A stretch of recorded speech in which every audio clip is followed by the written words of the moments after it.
Hello everyone, আসসালামু আলাইকুম। আজকে আমরা বানাবো সিঙ্গাপুর স্টাইলে ক্রিসপি ফিশ অ্যান্ড চিপস। দেখুন তো বাইরে থেকে কত মচমচে ক্রিসপি দেখা যাচ্ছে, অনেক লোভনীয় লাগছে না দেখতে? আমি আপনাদেরকে দেখাচ্ছি। দেখুন পটেটো ওয়েজেস কি সুন্দর হয়েছে, একদম বাহিরে ক্রিসপি ভিতরে সফট। এবার হচ্ছে ফিশের ব্যাপার। দেখুন বাহিরে কোটিংটা দেখুন, ভিতরে কত নরম জুসি। চলুন আমরা এখন চলে যাচ্ছি মূল উপকরণে। এই যে আমি প্রথমে পানি নিয়ে তাতে কেটে রাখা আলু দিয়ে দিচ্ছি, পটেটো ওয়েজেস বানাবো। এখন যাচ্ছি ফিশে। নিয়েছি 1 টেবিল চামচ ময়দা, 1 টিস্পুন কর্নফ্লাওয়ার, সল্ট আর হচ্ছে চিলি ব্ল্যাক পেপার দিয়ে আমি এটাকে খুব ভালো করে মিক্স করে নিচ্ছি। এখন অল্প অল্প করে পানি দিয়ে একটা ভালো ব্যাটার তৈরি করে নেব। খুব পাতলাও করব না, একটা মিডিয়াম টেক্সচারে থাকবে এটা। আমি অল্প অল্প করে পানি দিয়ে এটাকে মিক্স করে নিচ্ছি। দেখুন আলুটা কিন্তু হাফ ডান হয়ে গিয়েছে। এবার একটা প্যানে আমি তেল দিয়ে দিচ্ছি। এই যে আলু সিদ্ধ হয়েছে, পানি ঝরিয়ে নিয়েছি।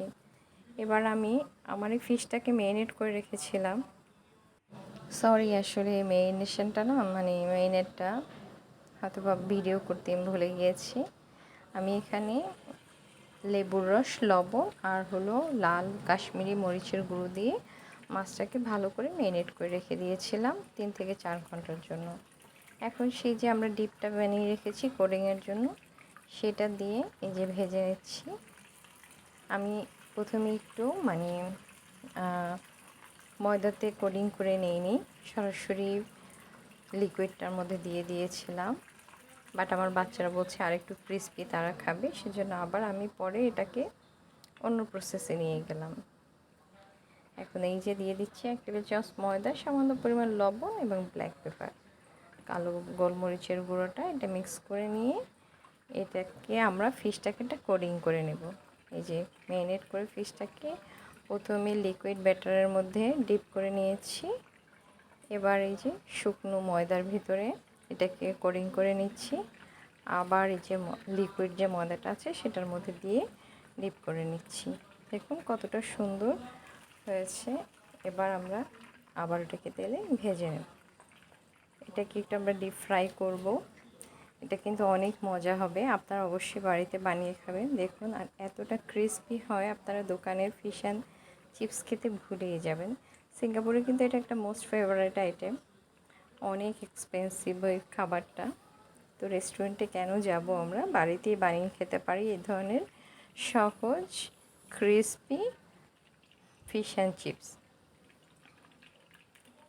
সিঙ্গাপুরের স্টাইলে আমি আপনাদেরকে বানিয়ে দেখিয়েছি।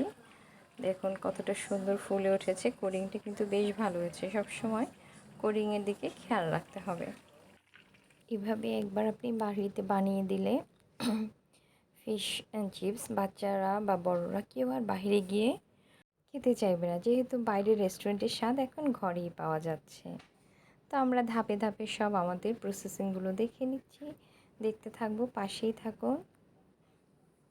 দেখুন কিভাবে গোল্ডেন কালার নিয়ে আসছে। বেশি হিট দিবেন না চুলাতে, তো খুব তাড়াতাড়ি এটা বাহিরের কোডিংটা পুড়ে যাবে, ব্রাউন কালার চলে আসবে, ভিতরের ফিশটা মাছটা কাঁচা থাকবে।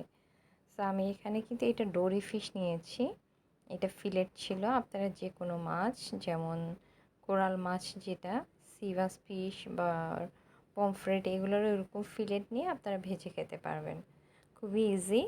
প্রথমে এই যে দেখুন আমার এটা হয়ে গিয়েছে, ভাজাটা কত সুন্দর হয়েছে, ফুলিয়ে একদম মনে হচ্ছে যেন এখনই একটা মুখে দিয়ে ফেলি, তাই না? আমি আবার এগুলো সব একে একে একই রকম প্রসেসে সব ভেজে নিচ্ছি। খুব ভালো হয়েছে জিনিসটা, খেতে অনেক দারুণ সুস্বাদু হয়েছে। খুবই স্বাস্থ্যসম্মত হেলদি একটি খাবার, ঘরেই বানিয়ে ফেলবেন।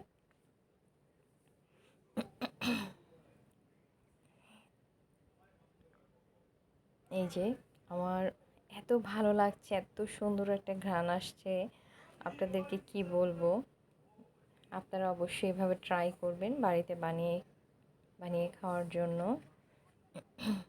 যে কোনো সময় বিকালের নাস্তায়, ডিনারে বা গেস্ট আসলে গেস্টের আপ্যায়নে, বাচ্চার বার্থডে বাচ্চাদের স্কুলে টিফিনেও কিন্তু এই ধরনের ফিশ অ্যান্ড চিপস আপনারা দিতে পারেন। দেখবেন ওরা পুরোটা খেয়ে নিয়ে বক্স খালি করে চলে আসবে বাসায়। আপনাকে টেনশনই করতে হবে না বাচ্চাদের খাবার নিয়ে। এই যে কতটা ক্রিস্পি দেখুন তো একদম। এখন আমি আলুগুলোকে যে বয়েল করা সেটাতে দিয়ে দিচ্ছি সামান্য পরিমাণ ময়দা, 1 টেবিল চামচের মতো। এরপর দিয়ে দিচ্ছি সামান্য পরিমাণ লবণ, কাশ্মীরি লাল মরিচের গুঁড়ো। এটা দিয়ে খুব ভালোভাবে মেখে নিচ্ছি। পটেটো ওয়েজেস তো আপনারা সবসময় রেস্টুরেন্টে খেয়ে থাকেন, বাড়িতে অবশ্যই ট্রাই করবেন। খুবই সহজভাবে দেখিয়েছি আমি। এই যে এখন এগুলাকে তেলে দিয়ে দেব। যেহেতু আগে আমি একটু বয়েল করে নিয়েছি, এটা কিন্তু বেশিক্ষণ ফ্রাই করতে হবে না। আপনি গোল্ডেন কালার চলে আসলেই তুলে নিতে পারবেন। সো অবশ্যই আপনারা কিন্তু পটেটোটাকে আলুটাকে ভালোভাবে অল্প করে মানে 50% বয়েল করে নেবেন। আপনাদের সুবিধার্থে এভাবে দেখিয়ে দিয়েছি আমি। আশা করি আমার রেসিপিটি আপনাদের কাছে অনেক ভালো লাগবে। আর আপনারা পুরো ভিডিও জুড়ে আমার পাশে থাকবেন। এই যে দেখুন কি সুন্দর একটা কালার এসেছে, একদম goldenish colour. Wow, it's so yummy, so amazing. এটা কী বলবো, ফুডটা আসলেই ডিলিশিয়াস ছিল। আমার তো মনে হচ্ছে ভয়েস ওভার দিতে দিতে আবার আরেকবার বানিয়ে খেয়ে ফেলতে পারি। আপনারা কিন্তু ফিশ আর আলুটাকে এইভাবে ভেজে মেরিনেট করে ফ্রিজে রেখে দিতে পারেন, যখন তখন বের করে এটাকে ফ্রাই করে দিতে পারবেন বাচ্চাদেরকে। আমি সামান্য পরিমাণ পিঙ্ক সল্ট আর দিয়ে দিচ্ছি যে সামান্য পরিমাণ মরিচের গুঁড়ো, এটার উপরে একটা এক্সট্রা ফ্লেভার আসবে, তাই একটু সল্টি, একটু চিলি, ঝাল, স্পাইসি স্পাইসি, মানে কি বলবো, অন্যরকম। এখন বানিয়ে নিচ্ছি একটা সস। আমি নিচ্ছি 2 টেবিল চামচ ম্যায়োনিজ, আর আমার চিলি সসটা একটু হয়ে গেছে, 1 টেবিল স্পুন দিয়ে দিচ্ছি সামান্য পরিমাণ লেবুর রস। খুব ভালো করে এটাকে মিক্স করে নিচ্ছি। এই যে দেখুন সুন্দর একটা সস তৈরি হয়ে গেল। এবার সার্ভিং, দেখুন তো দেখতে কত সুন্দর লাগছে আমার ফিশটাকে।